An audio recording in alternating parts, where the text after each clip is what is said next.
Hello बच्चों, good afternoon. Corona काल का समय चल रहा है, अतः आप लोग घर पर रहें, सुरक्षित रहें और अपने पढ़ाई को कंटिन्यू रखें। और इस पढ़ाई को कंटिन्यू रखने के लिए अपने अपने फील्ड के जो फैकल्टी हैं वो आपके लिए काफ़ी मेहनत कर रहे हैं, अतः आप भी मेहनत करें और सफल हों।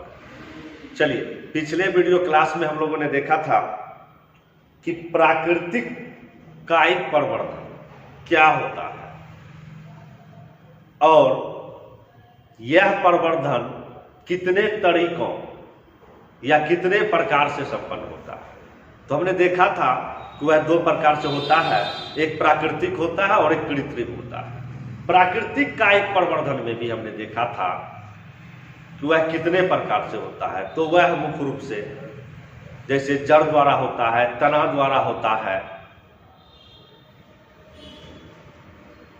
तो जड़ द्वारा हमने देखा था और आज हम लोग देखेंगे कि तना द्वारा प्राकृतिक कायिक प्रवर्धन किस प्रकार से होता है। तो इस प्रकार को देखने से पहले हम लोगों को ये जानना आवश्यक है कि तना क्या होता है।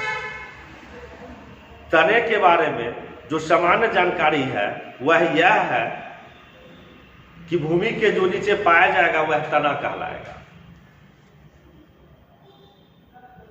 थोड़ा बहुत जानकारी के लिए यह सही है, लेकिन यदि डिटेल में जाना जाए तो तना परांकुर के रूपांतरित रूप को कहते हैं, प्लूम्यूल के रूपांतरित रूप को कहते हैं। तना पादप के वैसे भाग होते हैं जिस भाग पर पर्व और पर्व संधि, नोड और इंटरनोड पाया जाएगा, वैसे भाग को हम तना कहते हैं। तो सबसे पहले देखते हैं कि ये तना होता क्या है। तो तना परांकुर, जिसको इंग्लिश में हम प्लूम्यूल कहते हैं, इसके रूपांतरित रूप को तना कहा जाता है। अब यहां पर यह परांकुर क्या होता है? जब हम बीज को अंकुरित करते हैं, यहां आपको दिख रहा होगा कि ये बीज को जब हम अंकुरित किए तो इससे दो प्रकार के धागे की समान संरचना निकलती है और ये दोनों संरचना का कलर व्हाइट होता है, सफेद होता है। एक संरचना भूमि के नीचे जाता है जिससे जड़ का निर्माण होता है, एक संरचना भूमि से ऊपर जाता है। इस संरचना को अर्थात जिससे पादप का निर्माण होता है, अर्थात जिससे पादप का या जो ऊपर की ओर जाता है, उसको हम तना कहते हैं। इसलिए तना परांकुर के रूपांतरित रूप को कहा जाता है।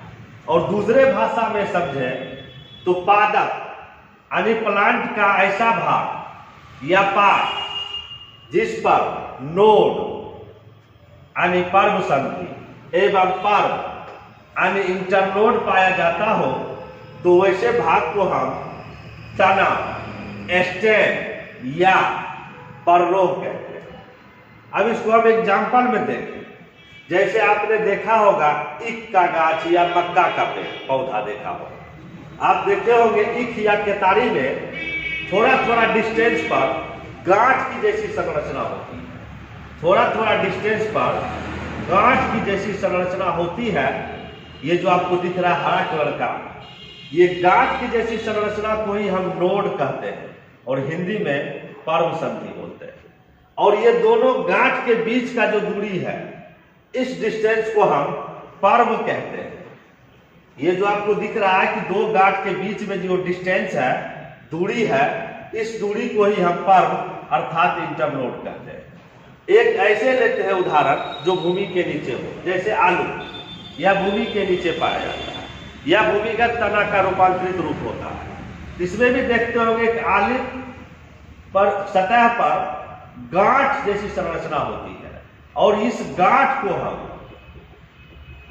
आई बड भी कहते हैं, आंख कलिका भी कहते हैं, या इसी गांठ को हम पर्व संधि भी बोलते हैं।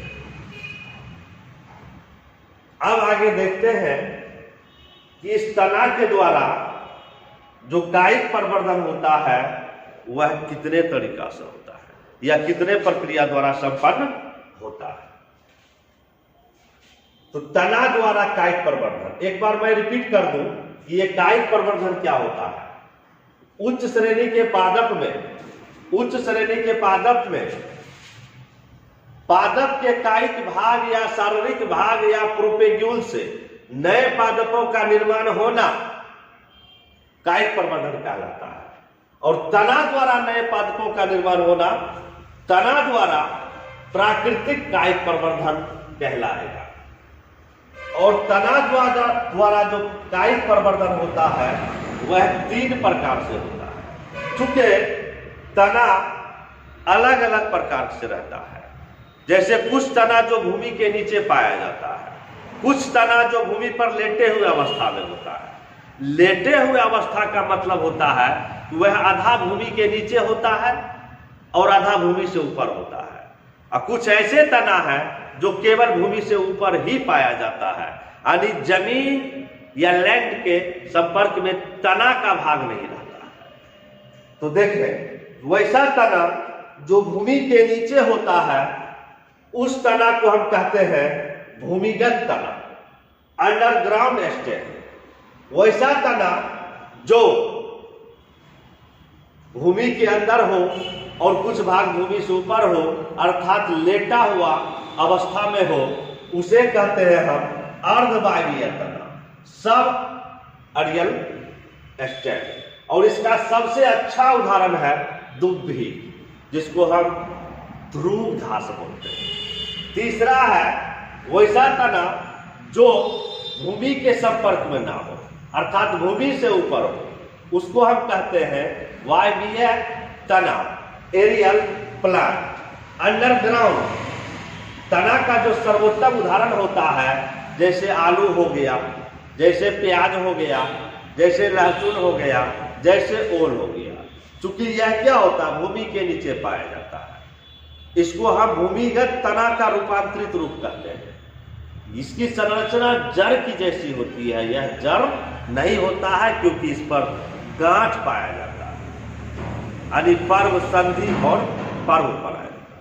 अब इसके आगे के वीडियो में हम देखेंगे कि भूमिगत तना के द्वारा प्राकृतिक कायिक प्रवर्धन किस प्रकार से होता है, और ये आगे वीडियो में देखेंगे।